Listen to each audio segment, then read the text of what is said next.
We have to be really careful in defense, and at the same time we have to keep that balance between attacking and defending, and we will take it right down to the last minute, and we will try everything that we have to get a result in our favor. Yeah, for me it's Chennai's match to lose. It's of course it's their. For them it is because they are the favorites to go to the final. For us, we will be responsible. We'll play freely and we will play responsibly. More is from the fans. It is one time that they must come, which they have always, and one more time I will ask them to come and support us. We have the quality in the team.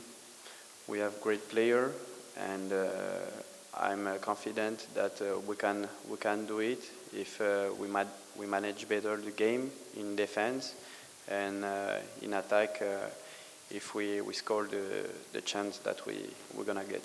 They're an outstanding team, a team that finished in #1 position for a reason, because over the course of the period of the 18 games, they'd been the best team in the league over 18 games. So we have huge respect for FC Goa. That won't change. But equally, as I've said before, great to have any advantage, and we have to make sure that we see that advantage through. Now, that'll present its own challenges, because all of a sudden it comes down to this one-off game, whereas, it was a two-leg semi-final at the outset. So we have to make sure that we are at our very best. But when that game starts, we'll be focused on that game.